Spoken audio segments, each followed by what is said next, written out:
really, really cool show for you today. We actually have the first robotics team 1305. Robotics. We're joined by Matthew, Kyla, and James. And we just found out, just as they were leaving, actually, Nancy, who's one of their team leads, she wanted to make sure that I said it was a community-based team, because one of the things I asked them in the podcast was like, is it through high school? Like, how do you join the robotics team? And it's actually through Canada College, so it's a community-based thing. So if you are interested in robots, in building robots, and maybe coming up with the electronics that go into the robots and the wires and the things or the buttons and anyways, there was so much robotics talk in here. I don't know. I knew some of what they were talking about. I threw in some stuff about Star Wars, about Dune. It was good. I feel like we were on the same level at certain points. It sounds awesome. Anyways, guys, don't go anywhere because these three students are amazing. And I had a great chat with them. We learned so much. And they were actually just at Provincials, and they did really, really well. But first, we should thank our sponsor, which is Source for Sports. Head on over to Fisher Street. Get everything you possibly need for any kind of sport you want to do, because they will hook you up. Source for Sports. Let's get into it. 1305 coming your way. I'm Lisa Bueve, and this is To North Bay with Love.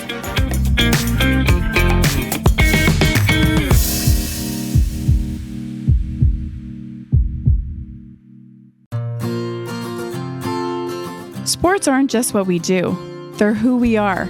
Source for Sports North Bay is your advocate, your local support system, and your biggest fan. 1321 Fisher Street has grown from a place where knowledgeable experts can help you find exactly the gear you need, to the hotbed of team uniforms, apparel and fanwear, to a community stronghold for all the things that truly matter to you and your family's sports journey. We love helping you find your first pair of skates, as much as we relish supporting local leagues, teams, and athletes.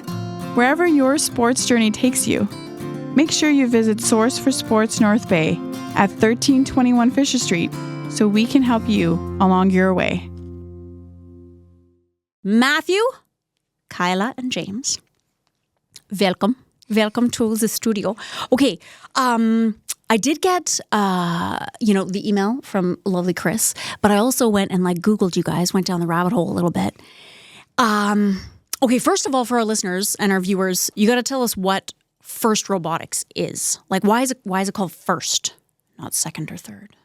So FIRST is an acronym, and it stands for the Inspiration and Recognition of Science and Technology. Oh, okay. And so FIRST is a robotics competition. It occurs from basically the new year over to now, so end of April. Does it go, okay, so when you say it's a whole competition, is it every weekend, or is it one main event? Or is it, how do you get into it? How do you get into the competition? So when your team registers, you get to pick at least, there's two different styles. We're in the district style, so we get two district events. So we did the North Bay event and the Newmarket event. And then you can get points and qualify for provincial championship. And if you get enough points, then you can qualify for world championship, which is in Houston. What? I heard a rumor that you guys just came back from provincials. That's pretty awesome. Where was that? Where was it? That was in Mississauga. Okay. And it was at the International Center. Ooh. So how many other teams are there at the provincials? This year there was 100 teams. What? Really? Yeah. Okay, that really surprised me. So a team, and where are they from? Just all over the the province, I guess. All over just Ontario. Every city maybe has one. Well, not every city, but I guess, that's a lot. Toronto has quite a few. Right, Yep. There'd be all different, There's some from Timmins as well. Pretty much all over Ontario, yeah. And is it, okay, but it's not part of high school, or is it part of high school? Do you get into robotics how do you get into it? All the teams are a bit different. So there's a lot of community-based teams, such as ourselves. Yeah. A high school team sometimes will have a class you can get into it, or it's an extracurricular. Okay. But they're all pretty different. So ours, you kind of just show up, and if you like it, you can stick around, get yourself signed up onto the team. Some you have to pay to be on the team. We're free. Okay. But they're all a bit different. I loved how, because I went to the website, and I loved that it said, it is a place where you truly feel like you belong, no matter who you are or what you know. I just love that. I just wonder if you guys can each maybe, kind of speak to what you love about being in robotics and maybe what you love about other people joining it now that you're in it and seeing kind of new people come into it. Yeah, so for myself, I joined. I had no idea of anything that I was doing, but just being able to learn and hone in my skills on like designing like robots, obviously, like mechanical design, because that's what I enjoy doing. I wanted to go into mechanical engineering, so it's really helped me with that. And then new students joining, I really like, teaching the new students the things that I've learned and then allowing them to learn even more than I ever did. Yeah. What about you, Kyla? So I joined when I was in like grade 7, so I've been on the team a while. I love like all the learning and stuff. And when you go to comp, everyone's so nice and you get to make so many new friends, and it's honestly really fun. Yeah, that's really cool, right? That community part of it. Are there a lot of girls? Yeah, there's a few. There's few. me and someone else. That's it. No, but like interesting, right? Because when I was in grade 9, I took shop. I was the only girl in shop, and because I loved it, and I even to this day have like a little metal can opener that I made. I was very proud of it.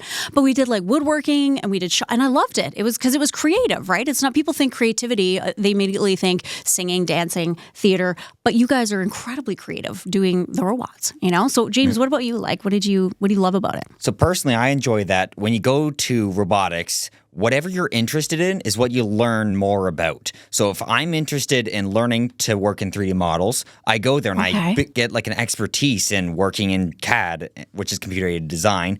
And so if you're interested in something, that's what you get to do. Yeah. And who would teach you that? Well, like, who are your mentors in this community? Like, who is kind of the head or like the head teachers of robotics?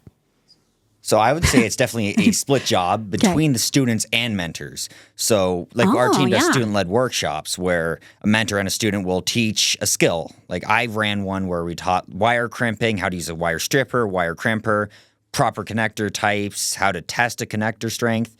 And so it's really a team effort to teach. And when you're learning, it's always a different style. So I have no idea what you just said. I'm sorry. But all the wires and the crimping and stuff. But it sounds really cool. Well, maybe you should come out. So I know. Maybe I should. Maybe I should design a robot. So I mean, that would be. Is that like the electronic part of the robot? Like all the wires? That would be electrical. Yes. Ding, ding, ding. All right. Cool. Okay. Cool. So. Okay, what else? Okay, there's Provincials. Oh, yes. There was a really fun story, and I don't know if you guys know about, maybe Nancy does, but it's ice with a 3. Yeah, so that's... Do you guys know the story of that? Just maybe I thought it was really cool, but... My understanding of the story is back early in the team's years, we were at, I believe, the North Bay event, or not at the time. It was at a event. It was like your first season, right? It was like in the first year of robotics. It was the Worlds. Okay, so at Worlds, we called a friend. We had an announcer who was talking about the team, and something they brought up was like up in the cold north, and we are like, cold north, that's kind of cool. What if we theme our team around that? And so I don't know if the announcer specifically said ice cubed or something, but we came up with that label. Yeah, that's awesome. I love it. Yeah, it was really cool, right? Your first season, and so that's really neat. Why robots? Like, were you guys little 4-year-olds making things with the Lego? I don't know if you did Lego. I'm an 80s kid. Everyone does Lego. Right? Like, where do you think it started? Like, did your parents do it? How did this happen? Maybe let's go down. Let's start with Matthew again. Are you asking specifically how our team started or just how first started? How you personally got into it. So me personally, I was taking a tech design class in my high school, and we had some little robots there. And our teacher was kind of showing us, how to build them. I really liked that. So the following year, I took an actual robotics class where I met with now one of our alumni who said she was on North Bay's team. And then that night, I actually went to a build meeting, and I have been to as many as I possibly can since. You were hooked. Yeah, pretty much. Wow. Okay. And was it, like a new skill, really? What did you love most about it? Like, what kept you coming back, though? So I really like working with my hands and having the outlet to do the design work that I like to do and work with my hands and build things that actually work is just amazing. So. And is that kind of what you focus on in the robotics is more of like the design aspect of it? Yeah, so I've been a design lead for 3 years now. Okay, so that's cool. So there's like different areas, obviously, that you can be a lead in and then mentor as people come in, when they don't know what's going on. So like their first time there or something. Exactly. That's really cool. Yeah. Kyla, what about you? So when I was in probably about grade 6, I was at the waterfront for Canada Day, and I saw they had a booth set up with all these robots and stuff, and I was hooked. I was like, I need to join this team, but I was in grade 6, so I was obviously too young. The next year, I ended up joining in grade 7. From the moment I walked in, I was like, I'm hooked on this. I remember I joined mid through the build season, so they were building Vector, who was our 2023 robot. And the only thing I did that season was make the buttons and help build the wheels, but they haven't been able to get rid of me since. So I love it. What was Vector? Like what kind of what did he do or she do? Or it picked up cubes, like inflatable cubes, and shot them for a game. Oh wow! Like scored them in little boxes. So. Okay. It could also pick up traffic cones. Oh shoot! That's a very strong robot. Yeah, because they're not light. Those traffic cones. They weren't cones. full size, but okay, they were just like the little plastic ones. Yeah, okay, but you know, yeah.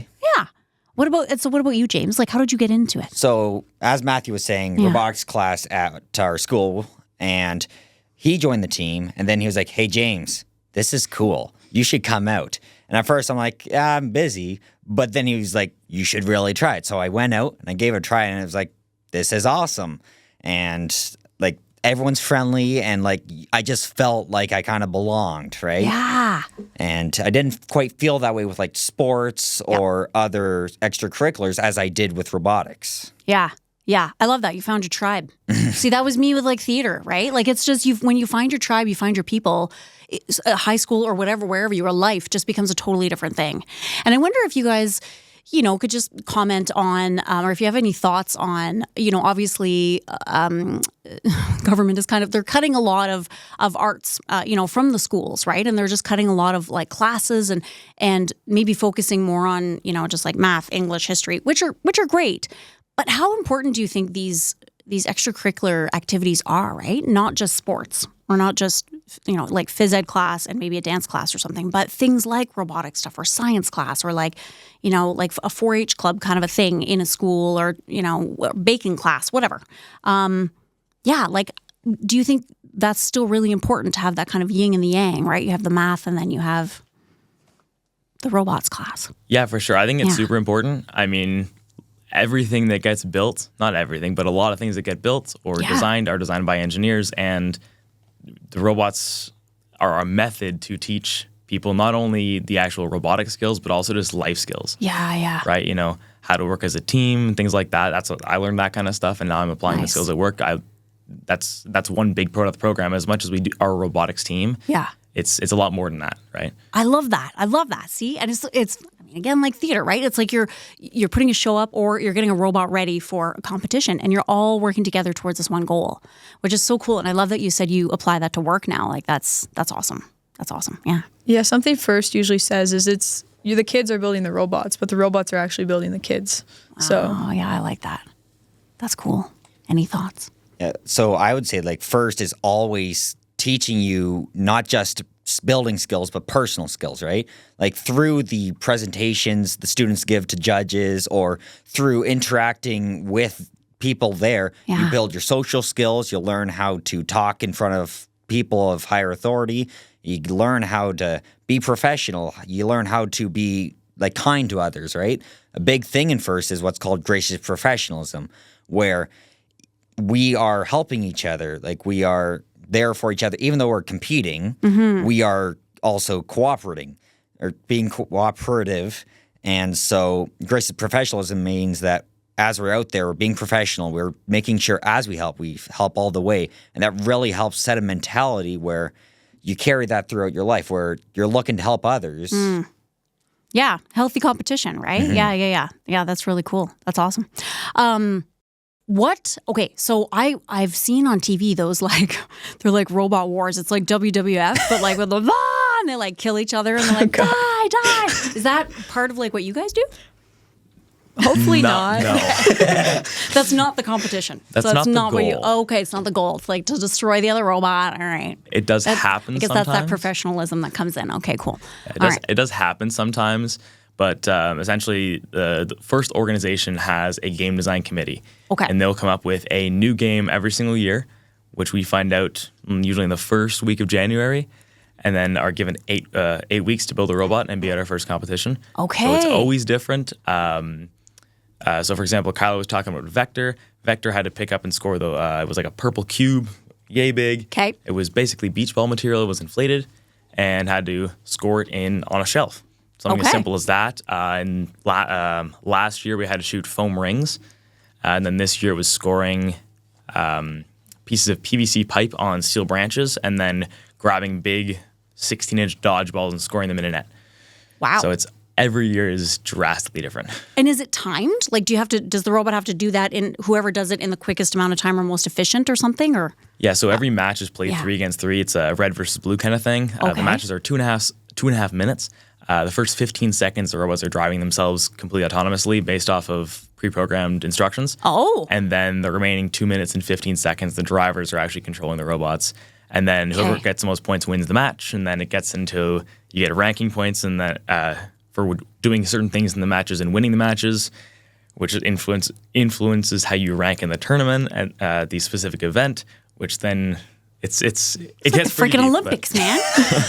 This is crazy. In some ways it is. Okay, and I loved how you know what I just saw was like a vision of Pacific Rim.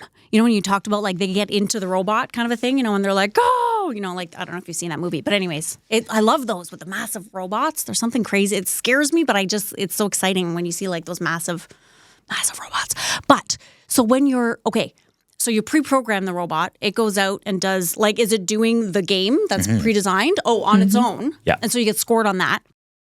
And then how do you like apply to be the driver? Is it like trying to be like a Formula 1 driver? Like how do you have to like do you audition to do this? Like what's going on? So it's our mentors that pick the drivers. So they just kind of see who would be best for this role and stuff and ask them if they'd be willing. So I was actually our driver this year.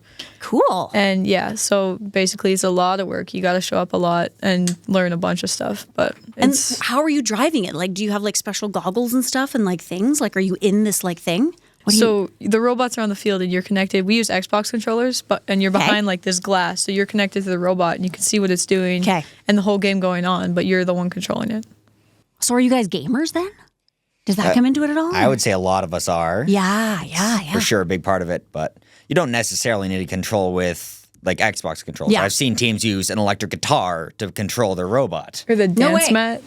Oh, dance mat has been used. No way. What? Okay. We have like a little 3D printed controller that lets us automatically decide points to go, and it's powered by a Raspberry Pi, which is a little computer board. Oh. And I don't know if Matthew, you want to talk more about that? Yeah. So as James said, there's a lot of ways to control robots. Some they use like flight sticks, which you get for gaming, but they're not for gaming in this case. But what we designed this year, so you have on a drive team, you have a drive coach, you have a driver, you have an operator, and then a human player, and then a technician. So every year there is some way that the human player can interact with the robot. They're not on the field because these robots weigh like 120 pounds. Oh, no way. Oh, they're huge. Oh, they're big. And they'll go, I think ours is roughly 18 feet per second, which is very fast. And they're very heavy, so they're pretty scary. So this year, the human player basically introduced game pieces to the robot. There's like a chute. They drop them down the chute. The robot would pick it up and then score it. That's adorable. But since the way this game was designed, you didn't have to cross the field to pick up the game pieces. It was all on your side. So we actually designed a 3D printed controller, which has just a bunch of buttons on the top. Each one represents a different scoring location because there's only basically it was a hexagonal game element in the middle of the field. Okay. Each side of the hexagon had like 2 posts. On each post was 3 different levels. Or 3 different levels, and then each side of the hexagon had like a trough you could score in. So we actually designed this ice cube, we call it. Our operator would hit, let's score on the pole lettered A. We just lettered them just so you could communicate with within your drive team. You'd letter, we want to score in the A pole level 4. And then our driver, Kyla, would hit go, and it would drive there and score. She can manually override the robot because sometimes there's other robots in the way, or if our robot doesn't see the vision tags around the field, the robot knows how big they are, so it can actually figure out where it is in relation to it. So in case it doesn't see that for some reason, or there's a robot in the way, she can still manually drive the robot. But its scoring was pretty much fully automated.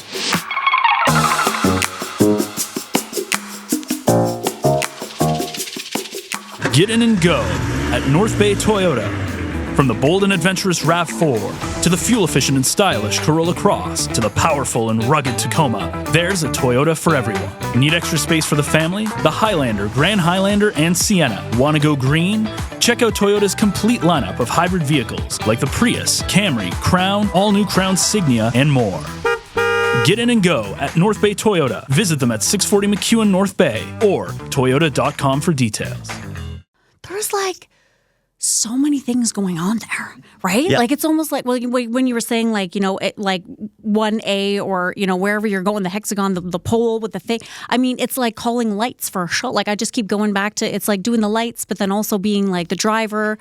It's like you're freaking Luke Skywalker, like trying to blow up the freaking Death Star. Like what is going on? Like there's so much going on. Like it's, people think it's kind of so one-dimensional, but you're using so many different parts of your brain. And then, okay, how do you guys keep calm during competition? Like, is there drama? Tell me about the drums. Tell me about the tea. Like, do you see other teams like freaking out on each other and you're like, oh my God, it's that team again and they're crazy? Or are people just pretty calm? So you're calm, but you're also not calm because you've got like this insane amount of adrenaline because it's like super high energy. But you're also you're not freaking out at people because like it's super fun. Yeah. So it's a little bit in the middle where everyone's kind of like, especially if you're on drive team and stuff, you're kind of a little bit stressed out and nervous, but you're also excited. But you've also got so much adrenaline that you don't really notice. And are they well attended? Like, these are in big arenas, I would imagine, right? With like hundreds of people there, like thousands of people getting tickets, and they come and they watch and they. It is a free event. Oh, it's free. Okay. So just anyone comes in, so you have a bunch of people there. So what are you working on now? Like, what was your robot this year when you went to Provincials? Was that Vector? That wasn't Vector, no. So our robot this year was Monsoon, and it had a 2-stage elevator and a giant hopper with like a live bottom on it. So there's a bunch of wheels. So it would drive up to the station. The human players would roll the PVC pipe down, and it would go into this sort of contraption, we call it the end effector, with wheels on it, and it would go up to the different positions and score on all the different posts. It's like the movie Dune. I don't know. I still don't know what you're talking about, but I can kind of picture it. It sounds very cool. It's like going up into a... Okay, so when you say hopper, was it like a rabbit? Like, you mean it would hop into this PVC? Oh, it didn't hop. It was like a ramp, kind of. Like it was... Oh, okay. Yeah. But what was the game this year? What did it have to do? Just get in there? So once we got the game piece in our robot... Yeah. Sorry. It would get we had the big hopper with wheels on the bottom that would bring the coral into the end effector on the elevator, which is made up of just square tubing, and then has a chain running down the back to raise and lower it. Okay. So it would raise up to the top, and then the wheels on the end effector would fire it out onto one of the pegs, and then we get points for it. Oh. So it was pick up, score, pick up, score. How adorable. Okay, yeah, just going back up and down. forth. All right. That was our design. Some teams had different designs. Okay. I think ours did pretty well. It was a very well-built robot. We didn't have any mechanical issues throughout the whole season. At least at events, we had a couple during practice, but they were pretty easy to fix. So robot performed pretty well. And are there any things that, like, can you get disqualified? Like, are there certain, you must have to stick within a rule? Yes. Like, what kind of rules are there? Like, what? So there's like size requirements. So your robot can't be over a certain area for flat floor space. Okay. It can't be over a certain height. Okay. But after the game starts, it can go above that height, can go beyond that foot plan. Right. Just once the game's, like when the robot is off, it needs to be within those boundaries. Okay. There are certain rules, such as you can't pin another robot for over a certain amount of time. You can get penalties for that. Like if you knock another robot fully over, I believe you can get penalties for that. So all of our robots have bumpers on them. Okay. So we made of foam. Okay. So because you will hit other robots. So 100%. you're doing all, like, the robots are all doing this at the same time, are they? Yeah, or 6 do you robots. I thought you each had your own turn. Like at the Olympics, like a floor event or something with the ribbon and whatever, and you went out and you did your... So you're all in this pen. You're all the robots are in there, and you... Oh. There's 6 robots on the field at the same time. So there's 3 on one team and 3 on the other. And it's... That'd be so tempting randomly, to, like, just smash the other robot. Yeah, it's randomly decided who you're playing with for the start. So you could be playing with someone and then play against them your next match. Okay. Whoa. It's like Gladiator or something. It'd be really tempting to just, like, smash into, like, bumper cars. You can hit them, but, like, you can't if you flip a robot like purposely, then you can get red carded and lose the match and stuff. Okay. Yeah. So there's a couple rules you have to follow. Sure. But Okay. So when do you age out in robotics? Can you just keep coming until you're So 80? for the first robotics competition, it's like all the way till you're out of high school. So long as you're in high school, you can be a team member. Okay. Then after that, you're kind of still a part of it if you go back and mentor, right? Right. So for one of our students who aged out is now mentoring like the Old Lions team. I forget which area they're in, but Burlington. Okay. So And you're all done high school? You're now moved on. You're not? No? I'm grade 13 currently. Okay. I'm grade 9. You seem like you're in grade 13. I can assure you I'm not. That's a good thing though, because that tell means I anybody got 3 more years of robotics. Yeah. Yeah. Shh, she's not. She's only in grade 8. Okay. And then I'm grade 13 as well, yeah. Okay. That's awesome. So can you move into a mentorship position when you're in high school still? Like it just matters no, you have to wait until you're out of high Like school. you can kind of still mentor your other team members, but Right. you're not like mentoring Right. Like officially. a lead. Okay. Yeah. Okay. Cool. Yeah. How did you name Monsoon, or how do you just name robots? So back in 2012, one of our team members who is now graduated went to McMaster, got a degree in mechatronics engineering and business. It was like a combined degree, is now mentoring the team again, and I work with. Okay. He started a tradition of naming the robot after the atomic symbol of the element on the periodic table corresponding to the year. So in 2012, the element was magnesium. Okay. So the robot was named Magnesium. But then it is kind of progressed to now. Vector, for example, was 2023. So we use the element of vanadium, which has the atomic symbol of V. So Vector starts with V. That's cool. So we've kind of just stuck with that. This year was manganese, which is MN, which is kind of tough. Yeah. So we were allowed to bend the rules a little bit. So that's how we got Monsoon. It's got M and an N in it. And Yeah. they're close enough in the word that we count it. So we've stuck with that ever since. That's awesome. Okay. And then singing on the bus. What is happening? What? Nancy just threw you under the bus with that one. So we bussed down with a team from Huntsville. Okay. So we actually started that team. So we picked them up on the way down. We're on a school bus, and everyone's got so much energy coming back. So we basically did a bunch of karaoke and played board games and stuff on the way back. Nice. That's awesome. Like those are the things, like that's the thing, right? It's like whatever you're doing like a robot, a competition, even if it is sports or whatever. But I always find it's those times, like it's putting, even doing a play. The play is great, but it's everything getting to the play. That's what creates these memories, and that you'll just like remember forever, right? Like you'll remember the competitions, but probably the bus is going to be like just those special moments that you're going to remember forever. Like, yeah, it's great. Yeah. 3-4 hours of karaoke all the way back from Mississauga after 4 straight days of competition. The bus driver is a must have lot. been like, eye twitching. She was the same bus driver we had at Newmarket and was surprisingly on board with it. So okay. she was expecting it, but she's also really on board with the thing. Next year she'll do a solo. I love it. It's great. So my voice was so dead yesterday because you're yelling for 4 days because you have to yell to communicate with everyone, and then you're singing karaoke all the way back, so you can like barely speak the next day. I thought like you guys would have like the techies that you would have like all these like little comms and be like A4, put in the 9. We should get 6. walkie-talkies. The issue So that with- nobody can see you talking too, right? It's like baseball. You'd have to be like, go to 6, and. So the main issue with that is for the robots to communicate with the drivers is we use Wi-Fi. And so each robot has a Wi-Fi router in it. And we try and minimize the amount of signals on the playing field at one time. So if you're using that kind of wireless communication, that could interfere with the connectivity. Could, yeah. So Okay. in order to try and Don't wanna do minimize that. Yeah. we no hotspots are allowed. And What's a hotspot? What you doing with? so using your phone as a Wi-Fi router. So... Okay. I like the And- lingo. I'm And learning it the kind of lingo. encourages like the more teamwork if you're able to hear what your other teammates are doing. Right. If you hear your other teammate is, I am stuck on this thing, you guys can immediately go and get them unstuck, right? So true. Yeah, so for example, like in a match, one of the game pieces, that algae, is it's a dodgeball, but it has so much friction on the ground and your robot. Our robot's bumpers were 5 inches off the ground. This bulb was 16. The top of the bumpers were 5 inches, rather, and we drive up to it and get stuck on top of it. So me being our drive coach would have to run to our alliance partner and say, hey guys, we're stuck. Please unstuck us. So they have to come in and try and hit us with their robot to get us unstuck, and it happened a couple times. Oh but- my God.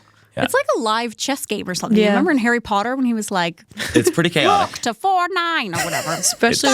Especially with me driving, we got beached a couple times. One time we got beached, our alliance partners come like, oh, we'll get you off, got me off. And then in the next 5 seconds, I got beached on the same dodgeball. No. Okay, but do you lose points when that happens, or you're not? You just won't score any more disqualified? points because you're stuck. Oh, okay, yeah. If you pop the game pieces, you can be disqualified just Yeah. because you're. It's like egregious gameplay. There are quite a few rules you got to follow. Goodness. But as long Egregious. as you're like just driving the robot and scoring game Yeah. pieces, you're probably going to be fine on the rules. But Okay, so where are we going to see you guys? If we wanted to go to is there any competitions here? If we want to go to a robots competition? yeah, so we've had the North Bay event now since 2016, I believe. Oh, shoot. 2014 rather. That's crazy. I don't even know. This is good doing these Yeah, podcasts it's up- because I don't it's- know half the stuff that's going on. Okay, that's cool. It's been at the Nipissing Surtees Center ever since, so we're hoping to run it next year. I don't know if it's been confirmed that we are yet, but I don't see a reason we can't. And where is it? Sorry. At the Nipissing University Surtees Center. Surtees Center? Yep, at their What's athletic that? center. Oh, at the athletic center. Okay, yeah. Yeah, Because you need a lot of space. We take Yeah. over both their gyms for the weekend. Oh, so. for sure. Yeah, it's a lot. And so many people come here. Like when there's a competition here, is there hundreds of people too? Like hundreds of teams? Or? There's a lot of people who come. We Yeah. were tied with like a girls' hockey tournament for the most draw of people into North Bay, and we were told that by Tourism North Bay. So Awesome. Yeah, this year 30. Sorry, James. Amazing. There's such an underground like cult going on. yeah, like the stands are filled, the pits are filled with crowds. Like Wow. That's pretty Yeah. awesome. This year we had 32 teams. 3 of them actually came from Granville, Michigan. We had teams we had teams from all over Ontario come here to compete. It was a really fun event. We had teams from Toronto, teams from Manitoulin Islands, Sudbury, Timmins even. That's amazing. That's Yeah. amazing, you guys. Oh, and how did you do in provincials? I should ask. What happened? Is it like first, second, third? Is that how it goes, or just points? Just It's a little bit. So the first 2 days you play like qualification matches Okay. where all your alliances are random. Okay. And you can get points. Like if you win matches and stuff, you get ranking points, which put you. So we were ranked 17th after the second day. So it depends on how many of those points you can get during a match. okay. And so the first 8 teams then pick their alliances. So they go all the way down, they pick a team each. And then they go all the way back up and pick a third team. And then they play an elimination. And then at provincials, you got 2 fields. So whoever wins, there's 2 alliances that win on each field. They play each other. They play for each like- other. Okay. Yeah. Okay. And then, so did you guys make it to the end to play each other? Sadly, we did not. Our robot this year had some software issues. We've had a lot of new students show up. Sadly, not a lot of programming students. Okay. But next year we're going to come back the strong ones. after we teach a lot of new Yeah. students, a lot of new things. But again, the robot itself mechanically and electrically was incredible, very high quality. Yeah. So overall, we count it as a success. We may not have, made it right to the end, but you can't always win. And I mean, 17th out of like 100. There was 100 teams there. So we were 17th in our division, the two divisions of 50 teams each. So we were 17th out of the 50 That's really teams. good. And then, yes, we talked about the World Championship. Okay, but that was the first season, I think. In your first season, which was 2000, at the World Championship, you won the world, the Judges Award. But that was 2000. So what? Yeah, 2004. The Judges Award. Okay, but then Nancy wants you guys to talk about your awards. Someone mentioned an award. Yes. So, first is more than just the robots, as we mentioned a bit. But one of the awards that holds like a high honor in the first community is what's called the Impact Award. And it's an award given to a team who has an impact on their community and who helps raise like the first message and to share like this amazing program with people in their community, people from outside their community, and to draw people in. And so it's an award that we won at Newmarket at our first event of this season. And we've won it a couple times or a lot in our previous years. And there's other awards similar to that, such as the Engineering Inspiration, which combines both how well your robot does with how well you've inspired your own community as well. Right. That's awesome. That's awesome. What a great award to win. Because really, I mean, at the end of the day, I mean, that's what it's about, right? It's like the community and the stories and the family and the tribe that you're hanging out with.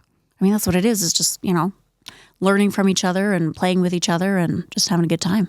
That's awesome. It's through those awards that they also encourage a lot of like the first message. So like Grace's professionalism and cooperation is a big part of it, where like being able to help other teams do stuff helps you as well. That's right. And it also teaches like the students, because we do outreach events to help promote the message, right?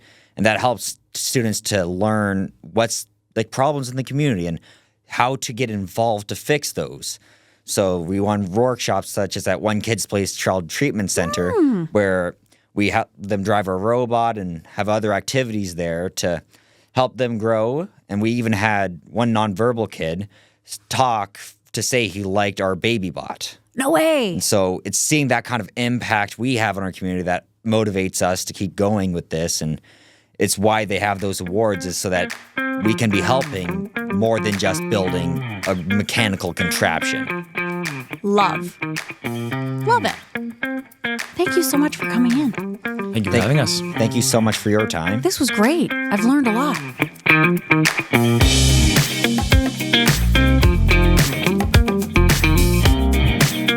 So I don't know how this is going to be edited, Ben, but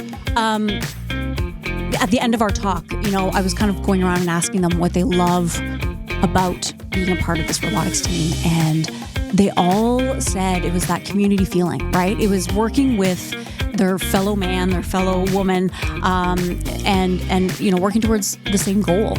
And Nancy even mentioned, she said there's just no ageism in this group, right? I mean, kind of in high school, sometimes you can have like the grade 12s aren't going to talk to the grade 9s, but she said when you join the robotics team, all of that disappears because you're all on the same team and you're all working towards the same goal. And them just talking about the bus ride on the way back and singing karaoke, and I mean, those are things that are just going to be memories with you forever. So whenever you join anything, right, get creative, get into a sports team. I mean, think outside the box for yourself. If there's something you maybe wanted to join in the community, go check it out. I mean, the Chamber of Commerce, great place to start. But yeah, if you're interested in robotics, they do have a website you can visit, and we'll definitely put it, at the bottom of our podcast. They were just a blast to talk to. They were so fun. And yeah, I just love it. I mean, on their website, it says, it's a place where you truly feel like you belong no matter who you are or what you know.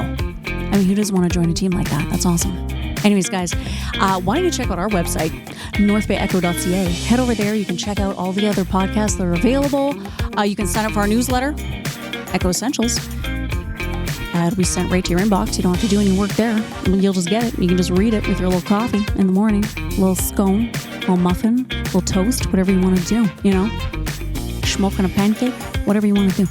Anyways, listen, until then, much love, North Bay.